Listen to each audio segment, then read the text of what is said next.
You wake up and tell yourself that today is going to be different. You'll wake up earlier. You'll plan your day properly. You'll work out. You'll finally live with discipline instead of reacting to everything. And for the first hour, it almost feels true. Then 2 hours pass, and you're half working, half distracted, scrolling through clips of billionaires explaining discipline, morning routines, and productivity systems. So you start copying them. You write their quotes. You copy their schedules. You try to think like them, and still nothing really changes. You procrastinate. You break your own rules. You feel like there's something obvious they understand that somehow doesn't land for you. Most people assume the problem is motivation, mindset, or willpower. But what if the problem isn't that you failed a routine?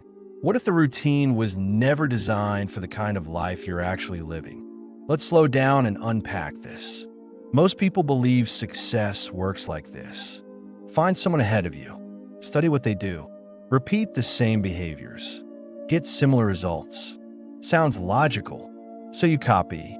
Early mornings, deep work blocks, journaling, gym discipline, no phone rules, time blocking. And at first, it feels great. There's structure. There's control. You feel intentional. Then the slide begins. You miss one day, then another. You negotiate. You justify. The whole thing collapses. And you tell yourself, maybe I'm lazy. Maybe I'm not disciplined. Maybe something is wrong with me. But before jumping to that conclusion, we need to look at what is actually happening in your brain when you try to live like someone else. When you copy a routine, your brain treats it like a rule. Rule follow, get reward. At first, the reward is dopamine. This is new. This feels meaningful. Keep going. Then your brain normalizes the behavior. And normalized behavior stops producing dopamine. What felt meaningful now feels like cost. Your brain is wired to avoid cost. So the chain becomes rule, dopamine, normalization, cost avoidance. And here's the key part most people miss. Your routine didn't grow out of your circumstances. So your brain interprets it as pressure, not identity. Let's see what that actually looks like. You try to study like a topper who does 8-hour sessions. Copy version. You force the same schedule. Your focus collapses after 40 minutes. You burn out and conclude, I'm not capable. Align version. Your grades actually matter because losing them has consequences. You join a study group that expects you to show up. Your environment forces longer focus gradually, and the habit sticks. Same behavior on the surface. Completely different engine underneath. Another example, deleting social media. Copy version. You delete everything. You feel powerful for 3 days. Boredom hits. You reinstall everything. Now you think you're weak. Align version. You move your phone to another room. You create friction. You fill empty time with something that actually matters. Over time, your brain stops craving constant stimulation. No motivation speeches, just structure changing behavior. This is the part that rarely gets explained. Most successful people didn't start by copying habits. Their life changed first. Their responsibilities created demand. The demand required structure. The structure shaped identity. Habits followed because they were necessary. Student keeping a scholarship? Structure comes from consequences. Entrepreneur whose income depends on output? Structure comes from reality. Parent with kids? Structure comes from survival.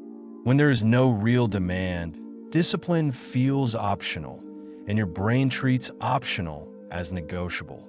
So what do you do instead? You don't try to become someone else. You create small, controlled structures that require just slightly more from you than before, and let identity update gradually. Experiment 1. Add mild accountability. Spend 20 minutes creating one responsibility that increases the cost of skipping. Commit work to someone. Book a focused study session. Promise a deliverable. If you start hiding, the load is too big.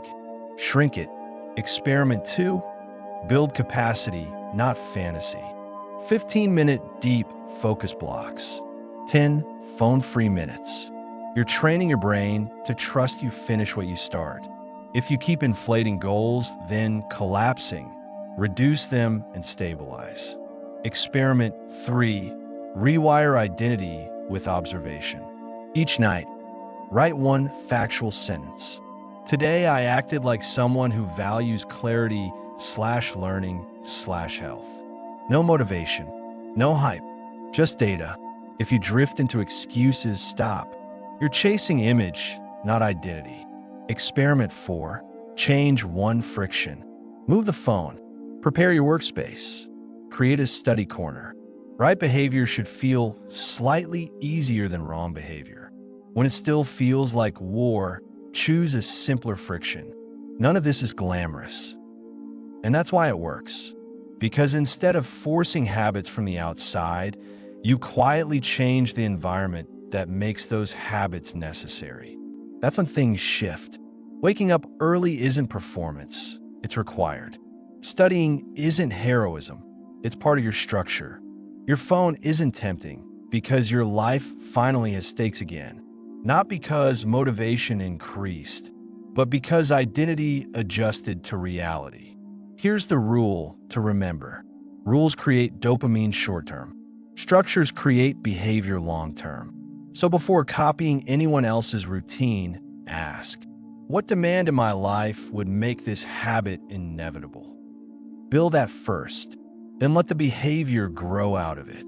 If you want more analytical breakdowns like this, without hype, without shortcuts, subscribe. We're going deeper into the mechanics of change that most people never explain. I'll see you in the next one.